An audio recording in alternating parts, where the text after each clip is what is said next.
महाराज जी, तो संत किसको माने? संत कौन? महाराज जी, बाहरी वेशभूषा से देखा जाए तो कौन, और आंतरिक स्थिति से देखा जाए तो कौन? महाराज जी, ये तो आंतरिक स्थिति हो गई। अभी हम जो संसार में सामान्य जीव हैं, आंतरिक स्थिति का ही बाहर प्रकाश होता है, यह बात समझ लो। बिना गुरु प्रदत्त सन्यास या भेष नहीं धारण किया जाता। आज सैकड़ों लोग बिना गुरु प्रदत्त धारण। हाँ, थोड़ा सा वैराग्य आया, थोड़ी दाढ़ी बढ़ गई। वैराग्य का तो आया नहीं। क्या प्रचार करोगे जब तुम काम पर विजय नहीं प्राप्त की, क्रोध पर विजय प्राप्त नहीं की? प्रचार क्या करोगे? यही इसी का प्रचार होगा। महाराज जी, आज देख रहे हैं कि कोई भी किसी को भी बाबा जी बोलता रहता है। वो पैंट शर्ट डाला है, वो कुर्ता पजामा डाला है, मूछें रखी हैं, लंबे बाल हो गए। अब वो क्या है, वो जो कार्य करेंगे वो संसारिक कार्य करेंगे और बेइज्जती होगी संतों की। ये देखो, ये अमुक बाबा। अच्छा, जिस सत्संग में जाने के लिए, अध्यात्म सुनने के लिए पैसा लगे, उसमें तो कभी जाना ही नहीं, क्योंकि उसमें लाभ होगा ही नहीं आपको। हमारे रोग दूर होंगे भगवान नाम जप से, ना कि किसी के छूछा से। महाराज जी, एक प्रश्न ही उठता है। आजकल इतनी मान्यताएं ऐसी हो गई, जैसे आपने बोला, ऐसी वेब सीरीज, ऐसे फिल्म और ऐसा प्रदर्शित कर दिया जाता है। प्रकट में भी हो रहा भैया। महाराज जी, तो संत किसको माने? संत कौन? महाराज जी, बाहरी वेशभूषा से देखा जाए तो कौन, और आंतरिक स्थिति से देखा जाए तो कौन? महाराज जी, सबसे पहली बात है, तीन का जो विजयी होता है उसे साधु कहते हैं। सब पूरे शास्त्र के हम सार बात बता देते हैं।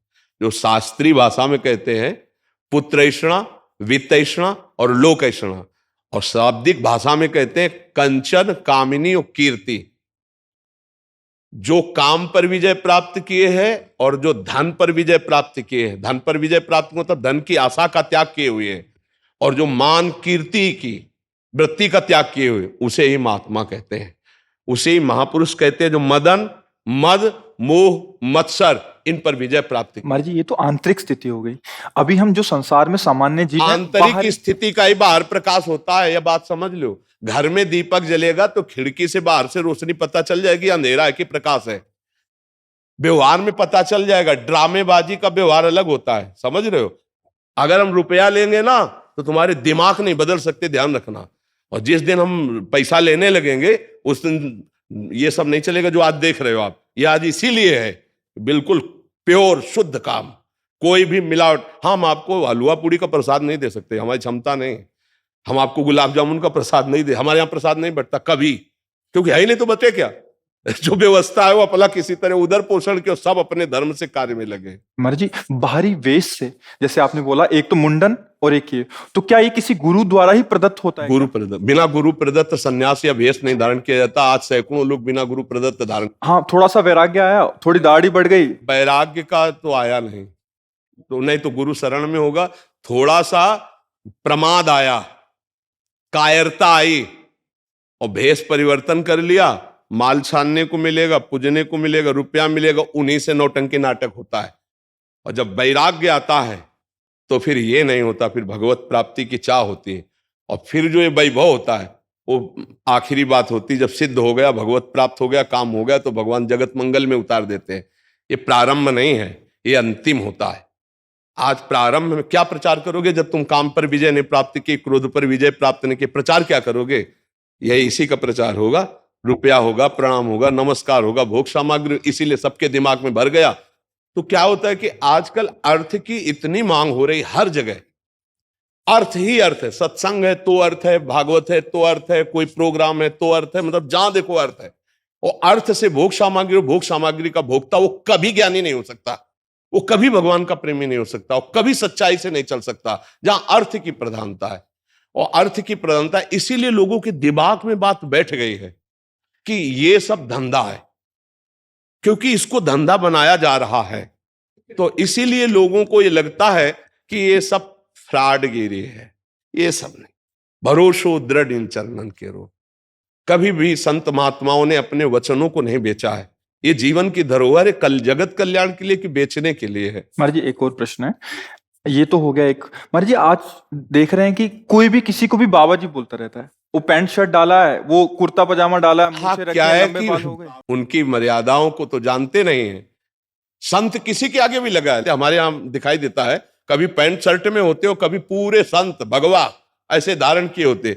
ये सब नौटंकी नाटक संतों में नहीं होता प्रभु। एक गुरु मर्यादा होती है, जो गुरु ने लंगोटी लगा दी, जो गुरु ने भेष दिया, वो आजीवन उसको निर्वाह किया जाता। संत उसमें लंगोटी धारण करेगा? अरे बिना लंगोटी का कौपी नवंता खलु भाग्यवंता, संत की स्थिति ऐसे। अच्छा, गृहस्थ में जो संत होते हैं वो अपनी मर्यादा से होते हैं, पैजामा कुर्ता पहने, कंठी है, तिलक है, नाम जप है, वो अपनी मर्यादा से रहते हैं। तो जो मर्यादा आचार्य परंपरा से बनी उसका त्याग किए हुए जानते ही नहीं।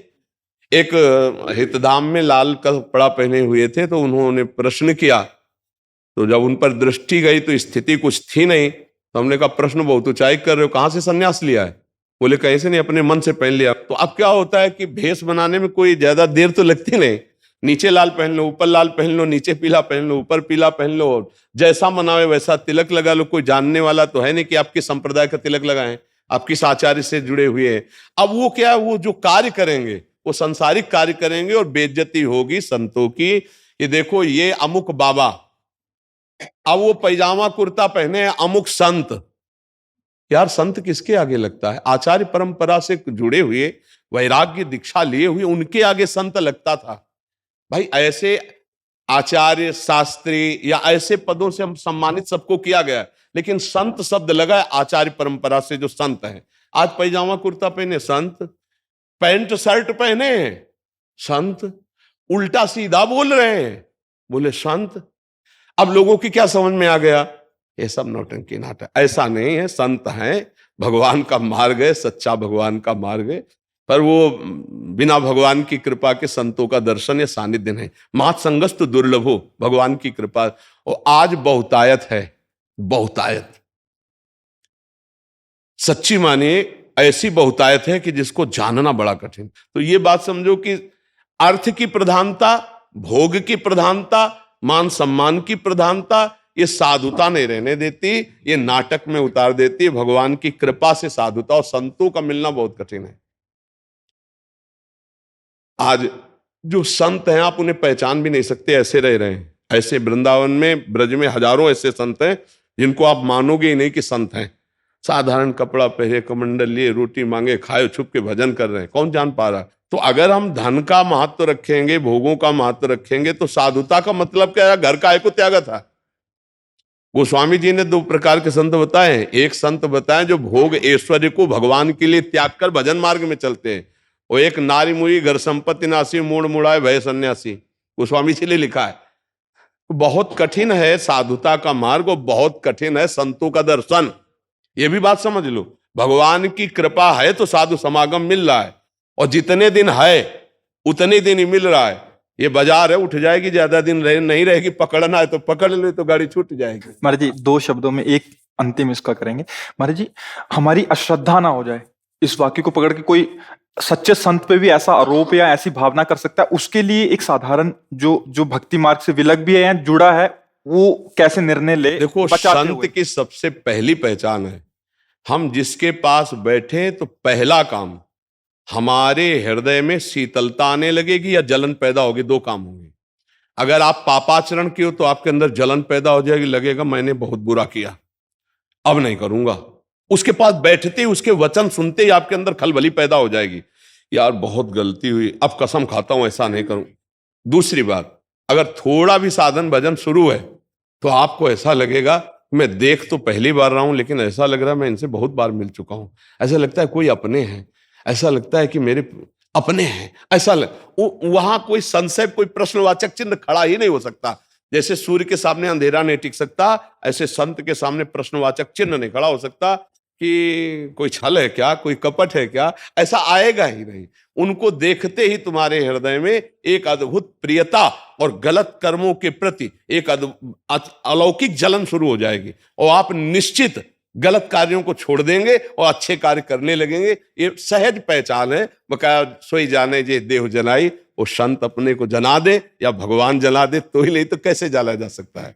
पर हमारी सबसे अपनी तरफ से प्रार्थना है, हमको सबके प्रति भाव रखना है, पर जहां हमको गलत थोड़ा भी नजर आवे तो हम निंदा न करें, वहां से दूरी हट जाएं, चाहे कोई भी हो। ये बात हमें ध्यान रखनी है। गलत का मतलब है जैसे चेष्टाएं बता देती है, आदमी की स्थिति बता देती है। देखो, चेष्टाएं छुपती नहीं हैं, और सब कोई जानता है कि गलत देखना, गलत छूना, गलत बोलना वो हरकत में समझ में आ जाता है। अगर कोई गलत है तो तुम्हारी तरफ देखने का ढंग, तुम्हारी तरफ बोलने का ढंग, तुम्हारी तरफ का जो उसका भाव है वो आपको बता देगा ये आदमी गलत है, चाहे वो किसी भी भेष में हो। दूरी बना लेनी चाहिए। दूसरी बात, जिसके प्रवचन के बाद कुछ लेने की बात कह दी जाए तो समझ लेना कि यहां भगवान के भरोसे का खेल नहीं है, यहां कुछ और खेल है, हट जाना चाहिए। तीसरी बात, जो मिलते ही आपको अपना बनाने की कोशिश करे, जो आपको अपना बनाने की, वहां कभी मत फंसना। ये भी सूत्र समझ लो।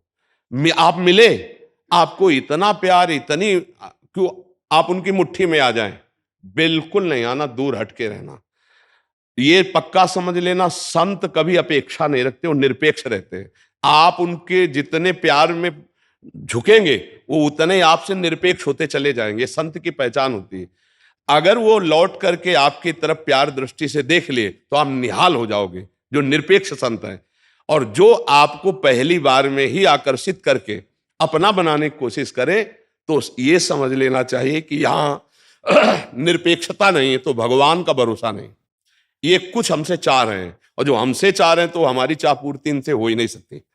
ये कुछ ऐसी बातें हैं पॉइंट की जिनको समझना चाहिए। अच्छा, जिस सत्संग में जाने के लिए, अध्यात्म सुनने के लिए पैसा लगे, उसमें तो कभी जाना ही नहीं, क्योंकि उसमें लाभ होगा ही नहीं आपको। क्योंकि अर्थ दे करके भगवान की चर्चा का लाभ नहीं मिल पाएगा। अध्यात्म कभी पैसे से नहीं बिकता, और पैसे से कभी अध्यात्म को खरीदा नहीं जा सकता। आज समाज अंधी होती चली जा रही है। हमारे रोग दूर होंगे भगवान नाम जप से, ना कि किसी के छूछा से। बात पक्की समझ लेना। महीना 2 महीना 4 महीना अगर भजन डट के किया हो तो चेहरा बता देता बचपन से भगवान के मार्ग में रहे और ईमानदारी से भगवान के ही मार्ग में रहे, तो अपने जीवन की इन आंतरिक बातों को हमने देखा कि उसका प्रभाव जो पड़ता है वो आप पर पड़ेगा। आप खुद देख रहे हो। अगर लाखों लोग मिल रहे हैं और कह रहे हैं हमारा परिवर्तन हो रहा है, तो कोई हमारे प्रवचन में जादू नहीं है। ये प्रवचन सब जगह होते हैं, हम शास्त्रे की बात कहते हैं। अंतर इतना है कि हम आपके कल्याण के लिए सिर्फ बोल रहे हैं, आपसे कुछ चाह नहीं रहे, इसलिए आपका परिवर्तन, अन्यथा नहीं, अन्यथा नहीं। तो हमको ये बातें ध्यान रखने की, कोई भी छूछा, कोई भी हवन, कोई भी जंतुर मंतुर तुम्हारे दुखों को नहीं मिटा सकता। रामकृष्ण परमहंस सिद्ध महापुरुष थे, गले में कैंसर था, आप विचार करके बताइए, क्या उनके भजन में कमी थी, भगवत प्राप्त नहीं थे, क्या था? और आज तुम भरोसा करते हो छूछा का, कि तुम किसी के पास चले गए, वो तुम्हें जंतुर दे देगा, तुम्हारे ऊपर हाथ फेर देगा, जाओ आशीर्वाद ठीक हो। या काहे को फंस रहे हो? नाम जप से सब ठीक हो जाएगा। नाम संकीर्तनम यस्य सर्व पाप प्रणाशनम। आप कह दो आप क्यों नहीं ठीक हो गए? क्योंकि इसको हम ठीक करना नहीं चाहते। अब हमारा समय आ रहा है श्री जी से जाने, श्री जी के समय का। तो अब इसका जो काम चल रहा है, वो प्रोसेस चल रहा है। जय दिन उनको जिलाना, ते दिन जिलाना, हमें श्री जी के पास जाना। इसको रख के हम क्या करेंगे? हमारी गाड़ी का काम था घर तक पहुंचा देना। गाड़ी घर तक पहुंच गई है, अब दरवाजे पर धुआं दे रही, अब आग लग जाए तो क्या परेशानी? इस गाड़ी की हमें जरूरत नहीं, आप लोगों की सेवा के लिए श्री जी से रखे हुए। आज देखो एकदम घर जैसी वार्ता हुई उतर के, इसको व्यर्थ मत जाने देना। नाम जप करो और ढोंग और पाखंड से बचो। और ढोंग और पाखंड से जब आप लोग बचोगे तो कम होगा ढोंग पाखंड। आज सत्य को कोई नहीं समझ रहा। हाँ, ढोंग पाखंड में आप और उनका बढ़ावा हो रहा है। तो जब 100 लोग प्रणाम करेंगे ना, तो 50 उसमें अपने आप चले जाते हैं, और कि भाई कुछ तो है, मतलब कुछ तो है ना। 100 लोग नाम जप करो और जो दुख सुख आवे उसको भोगो। शरीर रोगी है तो अस्पताल जाओ, अध्यात्म के लिए साधु महात्मा का संग करो, और धन कमाने के लिए धर्म पूर्वक कर्तव्य कर्म करो। किसी के आशीर्वाद से धन नहीं आता। जैसे वो कहते ना, उनसे आशीर्वाद मिल जाएगा तो धन आ जाएगा। तो तुमसे पैसा क्यों लेते हो? अपने ऊपर आशीर्वाद दे ले, खुद धनी हो जाए। तो इस बातों को समझो और पाखंड का विरोध अंदर से रखो। हम संग नहीं करेंगे ऐसे पाखंड। तो आज हमारे भारत में जो उपहास हो रहा है संतों का, जो पाखंड का, वो सब ठीक हो जाए। जाओ, आपका सबका मंगल हो। राधा राधा।